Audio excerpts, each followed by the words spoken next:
आप देख रहे हैं सिटीजन वाइज। मैं हूं शफ। सिटीजन वाइज में वक्त हो चुका है दिन भर की तमाम खबरों पर नजर डालने का। तो आइए देखते हैं क्या है आज की खबरों में। हम लोगों को परसों ये जानकारी मिली कि जो चेक हम लोग इशू कर रहे हैं वो बैंक्स उस चेक को ऑनर नहीं कर रहे हैं। देश की मुख्य ऑपोजिशन पार्टी के सारे अकाउंट्स फ्रीज कर दिए गए हैं और ये कांग्रेस पार्टी के अकाउंट्स फ्रीज नहीं हुए हैं, हमारे देश में डेमोक्रेसी फ्रीज हुई।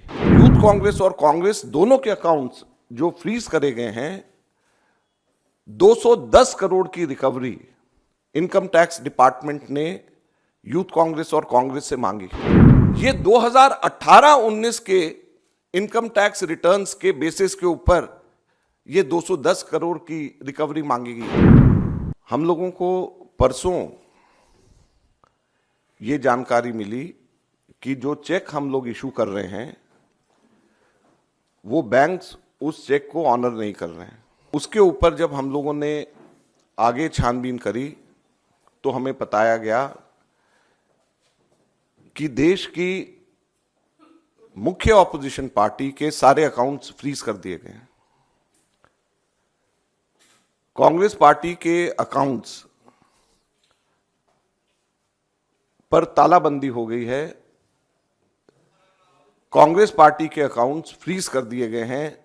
हमारे देश में लोकतंत्र पर तालाबंदी हो गई है और ये कांग्रेस पार्टी के अकाउंट्स फ्रीज नहीं हुए हैं, हमारे देश में डेमोक्रेसी फ्रीज हुई है। हैरानी की बात यह है कि जब 2 हफ्ते केवल यह हफ्ता चुनाव घोषणा के लिए रह गए हों, ऐसे समय में प्रमुख ऑपोजिशन पार्टी के अकाउंट फ्रीज करके यह सरकार क्या दिखाना चाहती है और किस आधार पर फ्रीज करे गए हैं, मैं आपको बताना चाहूंगा तो हास्यपद है। और ना केवल कांग्रेस पार्टी के, कल शाम को यूथ कांग्रेस के भी अकाउंट्स फ्रीज कर दिए गए और यूथ कांग्रेस और कांग्रेस दोनों के अकाउंट्स जो फ्रीज करे गए हैं, 210 करोड़ की रिकवरी इनकम टैक्स डिपार्टमेंट ने यूथ कांग्रेस और कांग्रेस से मांगी। 210 करोड़ की कुल रिकवरी। और ये पैसा किसका है? ये कोई धनाढ्य पूंजीपतियों का पैसा, कॉर्पोरेट टैक्स का पैसा नहीं, कॉर्पोरेट बॉन्ड्स का पैसा नहीं है।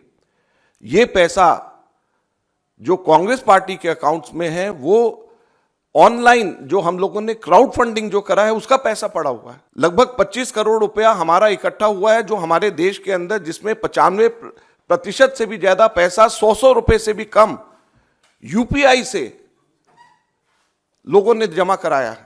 यूथ कांग्रेस का जो पैसा है, यूथ कांग्रेस की मेंबरशिप ड्राइव का पैसा है और वो पैसा इनकम टैक्स ने, भारत सरकार ने फ्रीज कर दिया है।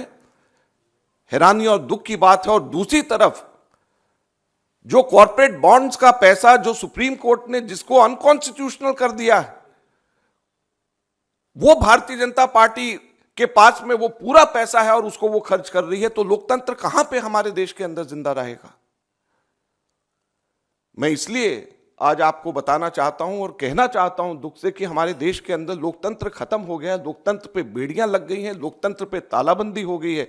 ये कांग्रेस के अकाउंट के ऊपर तालाबंदी या बेड़ियां नहीं है, ये लोकतंत्र के ऊपर तालाबंदी और बेड़ियां हैं। चुनाव से 2 हफ्ता पहले अगर किसी भी पॉलिटिकल पार्टी के अकाउंट जब फ्रीज हो जाते हैं, उसके ऊपर तालाबंदी हो जाती है, तो ये लोकतंत्र के लिए इससे ज्यादा चिंता और दुख की बात नहीं हो सकती। क्या हमारे देश के अंदर एक पार्टी का ही सिस्टम रहेगा? क्या हमारे लोकतंत्र के अंदर वन पार्टी पॉलिटिक्स हमारे देश के अंदर रहेगी? बाकी सभी के सभी पार्टियों के अकाउंट्स फ्रीज हो जाएंगे? बाकी पार्टीज को क्या रहने का अधिकार नहीं है? अब मैं आपको बताता हूं कि ये किस रीजन से ये सील किया गया और किस रीजन से सील किया गया है और उसकी टाइमिंग आप समझ लेंगे तो इससे ज्यादा हास्यपद बात नहीं हो सकती। ये 2018-19 के इनकम टैक्स रिटर्न्स के बेसिस के ऊपर ये 210 करोड़ की रिकवरी मांगी गई है। 2018-19 के, अभी क्या है 2024 चल रहा है, चुनाव आने वाला है। 2018-19 के इनकम टैक्स रिटर्न्स के बेसिस के ऊपर। और क्या कारण है? 2 कारण।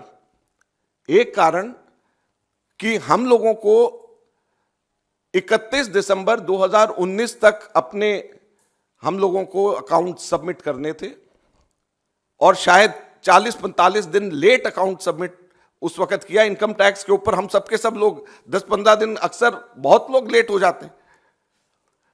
उसके बेसिस के ऊपर एक कारण ये, और दूसरा कारण क्या है कि 2018-19 इलेक्शन का वर्ष था और उस इलेक्शन के वर्ष में कुल 199 करोड़ की 199 करोड़ की रिसीप्ट कांग्रेस पार्टी की थी जो इलेक्शंस में खर्च हुए थे, 199 करोड़। उसमें से सिर्फ 14,40,000 रुपया, सिर्फ 14,40,000 रुपया हमारे कांग्रेस के एमपीज और एमएलएज ने एक महीने की अपनी तनख्वाह कैश में जमा कराई थी। सिर्फ 14,40,000 रुपया, और सिर्फ 14,40,000 रुपया कैश में जमा कराया। इसकी वजह से 210 करोड़ का रिकवरी का पेनल्टी कांग्रेस के ऊपर लगा दी गई है। ये कारण है। आज ही अभी यहां से निकल करके राहुल गांधी जी से मिलने के लिए जा रहा हूं, उनको मैं पूरा ब्रीफ करूंगा और मैं उम्मीद करूंगा कि आप सब लोगों का, मीडिया का खास तौर के ऊपर इसमें सहयोग हमारे को मिले और आप जनता तक के सही बात बताएं, जुडिशरी हमारी रक्षा करे और कांग्रेस पार्टी सड़क के ऊपर उतर करके इस लड़ाई को लड़ेगी। आज वे भी भारत में हो रही प्रगति को लेकर चकित है। आज उनको भी भरोसा हो रहा है कि भारत जैसा विशाल देश बड़े सपने देख सकता है। इतना ही नहीं, उन्हें पूरा भी कर सकता है। तो ये थी आज की अहम खबर। ताजा खबरों के अपडेट के लिए जुड़े रहिए हमारे साथ सिटीजन वॉइस पर। हमारे चैनल को लाइक, शेयर और सब्सक्राइब करना ना भूलें।